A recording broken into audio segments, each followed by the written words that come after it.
I am Kalpana and I am an engineer by profession. Zakir Naik, in your speech you have mentioned that Hindu is a geographical definition. Then is it okay to call Muslim as a Hindu? Rather, I would like to ask whether a Muslim would like to be called as a Hindu.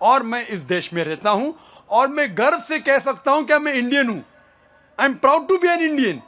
اگر میں اس کا ترجمہ کرتا ہوں تو geographically میں ہندو ہوں, لیکن ریلیجیسلی اگر آپ مجھ سے پوچھتے ہیں کیا میں ہندو ہوں, کیا میں ہندو دھرم کی کتابوں میں مانتا ہوں, ساری چیزوں پہ عمل کرتا ہوں, تو میں دھارمک طور سے ہندو نہیں ہوں. کیونکہ میں مطالعہ کر چکا ہوں, اس میں کئی چیزیں صحیح بھی, کئی غلط بھی ہے, کئی ٹکراؤ ہے, تو اس کو میں قبول نہیں کر سکتا. تو جغرافیکلی میں ہندو ہوں, دھارمک طور سے میں ہندو نہیں ہوں. جغرافیکلی میں ہندو ہوں اور ساتھ ساتھ مذہبی میں مسلم ہوں, کیونکہ میں ساری خواہشات, ساری رضا میری اللہ کے حوالے کر چکا ہوں, اسے کہتے ہیں مسلم. So I am a Muslim religiously. Geographically, I am an Indian, which you can say geographically I'm a Hindu, but not religiously. Hope that answers the question. پہلا سوال بھائی تشار دکشت کا ہے. آپ پوچھتے ہیں کہ آپ نے تو اپنے بھاشن میں ایمان کے پلرز کے بارے میں بتایا, کیا اسی طرح اسلام کے پلرز کے بارے میں کچھ ہے جو ہندو دھرم سے سامانتائیں رکھتی ہیں؟ بھائی تشار کا سوال تھا کہ میں نے تقریر میں اسلام میں جو ایمان کے ارکان ہیں اور ہندو دھرم میں ان دونوں کے بیچ جو یکسانیت ہے اس کا ذکر کیا. کیا ہندو دھرم اور اسلام کے ارکان میں یکسانیت ہے کوئی؟ جیسے میں نے تقریر میں فرمایا تھا کہ ساری یکسانیت کا ذکر کرنے کا وقت نہیں تھا, لیکن جب ہم تحقیق کرتے ہیں اسلام میں جو پلرز ہے, اسلام میں جو ارکان ہیں, اور ہندو دھرم میں یکسانیت کافی ہے. اللہ کے رسول محمد صلی اللہ علیہ وسلم فرماتے ہیں صحیح بخاری میں جلد نمبر 1 کتاب الایمان چیپٹر نمبر 1 حدیث نمبر 8 میں, اسلام 5 ارکان پہ مبنی ہے. اسلام کے 5 ارکان ہے. نمبر 1 لا الہ الا اللہ محمد رسول اللہ, توحید کے بارے میں. نمبر 2 صلاح. نمبر 3 زکوٰۃ. نمبر 4 صوم. اور نمبر 5 حج. پہلے رکن کا ذکر تو تقریر میں کر چکا ہوں میں, لا الہ الا اللہ محمد رسول اللہ, کہ خدا ایک ہے, ہمیں بت پرستی نہیں کرنا چاہیے اور صرف خدا کی عبادت کرنا چاہیے, اور آخری پیغمبر ہے محمد صلی اللہ علیہ وسلم. دوسرا رکن اسلام کا ہے اقیم الصلاۃ, ٹو اسٹیبلش صلاح. صلاح کی تفصیل کرنے کا وقت نہیں ہے, لیکن صلاح کا اہم جو بھاگ ہے وہ ہے سجدہ, اور سجدہ کا ذکر قرآن مجید میں 92 ٹائمز آتا ہے. اور اللہ تعالیٰ فرماتے ہیں سورہ ال عمران میں سورہ نمبر 3 آیت نمبر 43 میں, یا مریم اقنتی لربک واسجدی وارکعی مع یقین, اے میری آپ سجدہ کرو اور رکوع کرو ان لوگوں کے ساتھ جو رکوع کرتے ہیں.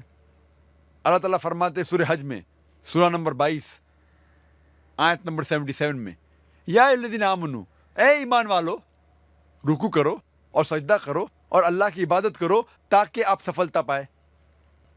سجدہ کا کئی جگہ ذکر ہے.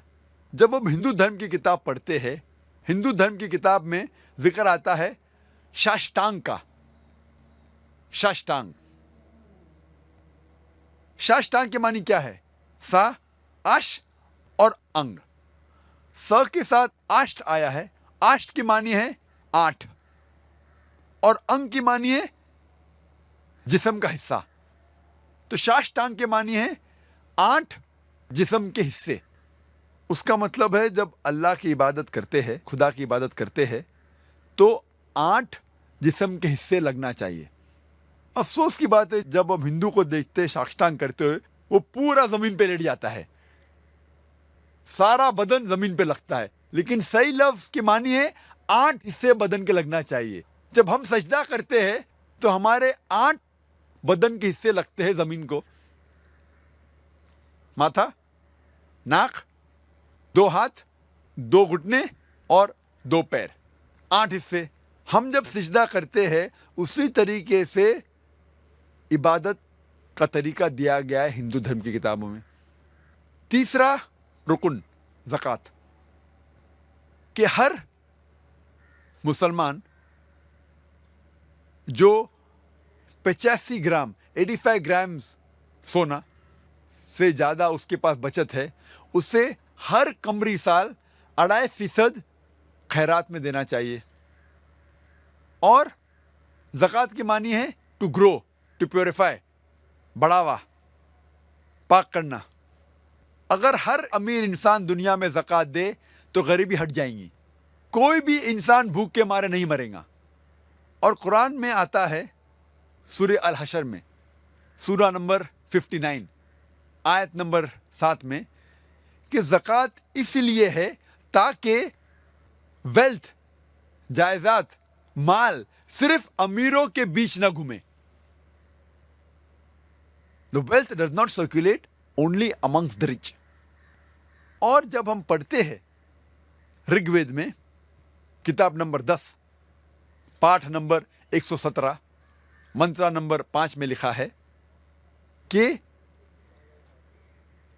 آپ دان دو، کیونکہ پیسہ ایسی چیز ہے جو آج ایک انسان کے پاس ہے، کل دوسرے انسان کے پاس ہے. جس طریقے سے گاڑی کا پہیہ گھومتا ہے اس طریقے سے مال گھومتا ہے. خیرات کے بارے میں بھگوت گیتا میں بھی ذکر ہے، پاٹھ نمبر 16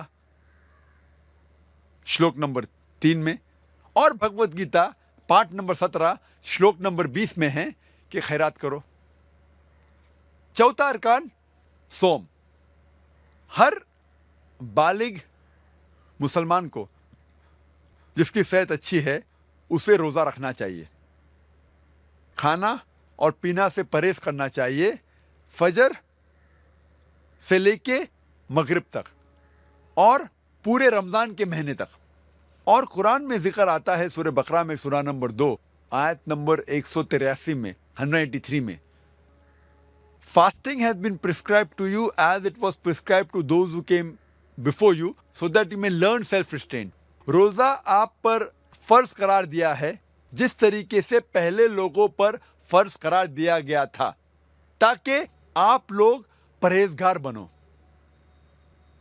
روزہ اسی لیے قرار دیا گیا ہے فرض تاکہ لوگ پرہیزگار بنے. آج کے سائیکولوجسٹ کہتے ہیں کہ if you can control your hunger, you can control almost all your desire. اگر آپ بھوک پہ قابو پا سکتے ہیں تو آپ اپنے سارے خواہشوں پر قابو پا سکتے ہیں. روزے رکھنے کے کئی فائدے ہیں. اگر آپ صحیح طریقے سے روزہ رکھیں جس طریقے سے اسلام میں ذکر آتا ہے پورے مہینے تک، ایک قمری مہینے تک، تو سائنس آج کہتی ہے آپ کا انٹسٹینل ایبزارپشن بڑھتا ہے، آپ کا کولیسٹرول لیول کم ہوتا ہے. اور روزے میں رمضان کے مہینے میں کئی غلط عادتیں آپ کے دور ہو جاتی ہے. اگر آپ سگریٹ پینا چھوڑ سکتے ہیں فجر سے لے کے مغرب تک، پھر انشاءاللہ پیدائش سے موت تک کے اب سگریٹ پینے کی ضرورت نہیں آپ کو. اگر آپ شراب سے پرہیز کر سکتے ہیں فجر سے لے کے مغرب تک، تو شراب کو آپ کو چھونے کی ضرورت ہی نہیں پیدائش سے موت تک کے. روزے کا ذکر ہندو دھرم کی کتابوں میں بھی ہے، لیکن ہندو دھرم میں کئی قسم کے روزے ہیں. ایک قسم جس کا ذکر آتا ہے منوسمرتی میں پاٹھ نمبر 6 شلوکا نمبر 24 میں لکھا ہے آپ روزہ رکھو ایک مہینے تک. باقی کئی قسم کے روزے موجود ہیں ہندو دھرم کی کتابوں میں. جب آپ پڑھتے منوسمرتی اس میں ذکر آتا ہے روزے کا پاٹھ نمبر 4 اور شلوک نمبر 222 میں، اور پاٹھ نمبر 11 شلوک نمبر 204 میں بھی. پانچواں رکن اسلام کا پانچواں رکن ہے حج. ہر بالغ مسلمان کو جو حیثیت رکھتا ہے مالی اور صحتی، اسے کم از کم زندگی میں ایک بار حج کرنا چاہیے، جس کے معنی اسے مکہ جانا چاہیے حج کے مہینے میں. اور حج ایک سب سے اچھا اگزامپل ہے عالمی بھائی چارے کا, best example of international brotherhood, universal brotherhood. تقریباً 25 لاکھ لوگ آتے ہیں مختلف ممالک سے, امریکہ سے, انگلینڈ سے, انڈیا سے, پاکستان سے, انڈونیشیا سے, ملیشیا سے, اور مرد پہنے ہوتے 2 سفید کپڑے بنا سلائے ہوئے. آپ یہ نہیں پہچان سکتے آپ کے پاس جو کھڑا ہے وہ راجا ہے یا فقیر ہے. سب سے بہترین ایگزامپل ہے یونیورسل بردرہڈ کا, عالمی بھائی چارے کا. اور قرآن مجید میں لکھا ہے سورہ حجرات میں, سورہ نمبر 49 آیت نمبر 13 میں, یا ایھا الناس انا خلقناکم من ذکر و انثی وجعلناکم شعوبا وقبائل لتعارفوا ان اکرمکم عند اللہ اتقاکم ان اللہ علیم خبیر. اے انسانوں, ہم نے تمہیں بنایا ہے ایک جوڑے سے, مرد اور عورت کے, اور ہم نے آپ کو قبیلے اور برادری میں بانٹا ہے تاکہ آپ ایک دوسرے کو پہچان سکو, نہ آپ ایک دوسرے سے نفرت کرے. اور آپ میں سے سب سے اچھا انسان وہ ہے جو تقوی رکھتا ہے. اللہ تعالیٰ کے نزدیک ایک انسان دوسرے انسان سے اونچا نہیں ہوتا ہے جات پات کی بنیاد پہ, مال کی بنیاد پہ, عمر کی بنیاد پر, جنس کی بنیاد پر, چاہے وہ امیر ہو یا غریب ہو, راجا یا فقیر, سفید یا کالا, پیلا یا گھیواں. اللہ تعالیٰ کے نزدیک ایک انسان دوسرے انسان سے اونچا ہو سکتا ہے صرف تقوی کی بنیاد پہ, صرف نیکی کی بنیاد پہ. اور ہندو دھرم کی کتابوں میں بھی کئی طرح کے تیرتھ ہے, پلگرمیج ہے, تیرتھ یاترا ہے. ایک ذکر ہے رگ وید میں, کتاب نمبر 3 پاٹھ نمبر 29 میں, منترا نمبر 4 میں, جس میں لکھا ہے کہ الیس پد پہ جاؤ جو نبھا پرتھوی میں ہے. الیس پد کی معنی سنسکرت میں ہے الے مطلب خدا, سپد مطلب جگہ, خدا کی جگہ. اور جب ڈکشنری میں دیکھیں گے لکھا ہے الیس پد مطلب ایک تیرتھ یاترا کی جگہ, خدا کی جگہ. اور لکھا ہے یہ جگہ, یہ الیس پد ہے نبھا پرتھوی میں. نبھا پرتھوی کی معنی سینٹر آف دی ارتھ, زمین کے بیچ, اس پرتھوی کے بیچ. اور ہم جانتے ہیں مکہ پرتھوی کے بیچ میں, مکہ از ان دا سینٹر آف دی ورلڈ. اور یہ الیس پد جو خدا کی جگہ کا ذکر ہے, ہمیں پتہ لگتا ہے یہ مکہ کے بارے میں کہہ رہے ہیں. اور جب آگے پڑھتے ہیں رگ وید کتاب نمبر 3 میں, پاٹھ نمبر 29, منترا نمبر 11 میں, ہمیں یقین ہوتا ہے کہ یہ مکہ ہے. کیوں؟ اس میں ذکر آتا ہے نرشنسا کا, جو میں تقریر میں کہا نرشنسا, وہ آدمی جو پرشنسا کے لائق ہے, تعریف کے لائق ہے, جس کے معنی محمد صلی اللہ علیہ وسلم. تو جب الیس پد آیا, نبھا پرتھوی آئے, محمد صلی اللہ علیہ وسلم آئے, تو کوئی شک نہیں باقی رہتا ہے کہ یہ جگہ جس کا ذکر ہے وید میں وہ ہے مکہ کے بارے میں. یہ مختصراً ساتھ تھا اسلام کے ارکان اور ہندو دھرم کے بیچ میں یکسانیت. جی خوش آمدید دوستو, امید کرتا ہوں ویڈیو آپ نے پوری دیکھی ہوگی اور آپ کو پسند بھی آئی ہوگی. اللہ تعالیٰ نے ہم سب کو مسلمان پیدا کیا اور ہم مسلمانوں کو اللہ تعالیٰ نے آخری کتاب قرآن مجید دی.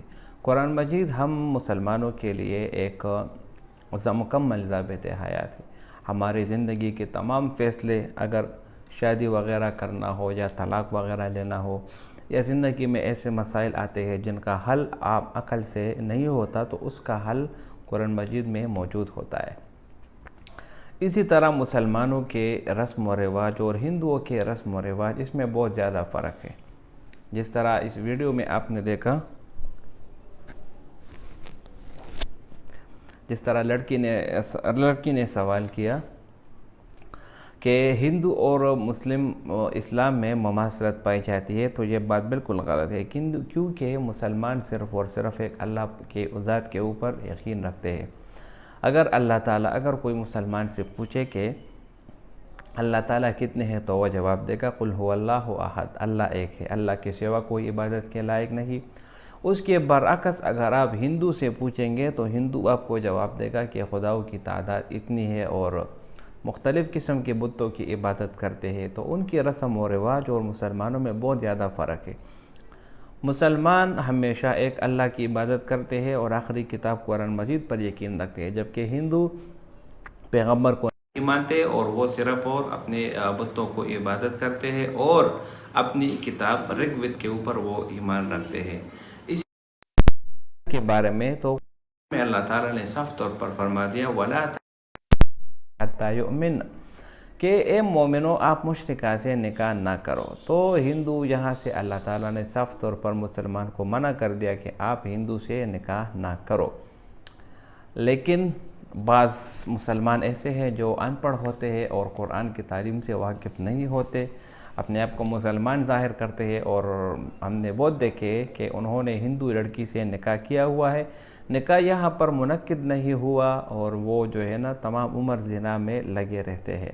تو شادی کرنا یہ مسلمان کا حق ہے، ہر ایک کا حق ہے، لیکن اگر اسلام کے طریقے سے اور اسلام کے طریقے کے بغیر اگر آپ شادی کریں گے تو یہ شادی آپ کی شادی تصور نہیں ہوگی۔ لہٰذا کان کھول کر سن لو کہ مسلمان کی نکاح صرف مسلمان عورت سے ہو سکتی ہے، کسی اہل کتاب سے بھی نہیں ہو سکتی۔ پہلے اجازت تھی، لیکن اب چونکہ اہل کتاب نہیں رہے، اہل کتاب جو ہے نا وہ بائبل کے اوپر یقین رکھتی ہے اور بائبل والے وہ بھی جو ہے نا اللہ کی کتاب نہیں ہے، تو آج کل علماء کا فتویٰ ہے کہ مومن مسلمان صرف اور صرف ایک مسلمان عورت سے ہی نکاح یا شادی کر سکتی ہے، اور اللہ تعالیٰ نے قرآن میں صاف طور پر کہہ دیا وَلَا تَنكِحُوا الْمُشْرِكَاتِ حَتَّى يُؤْمِنَّ۔ امید کرتا ہوں ویڈیو آپ کو پسند آئی ہو، کہ اگر ویڈیو آپ کو پسند آئے تو اس چینل کو سبسکرائب کریں۔ بہت شکریہ۔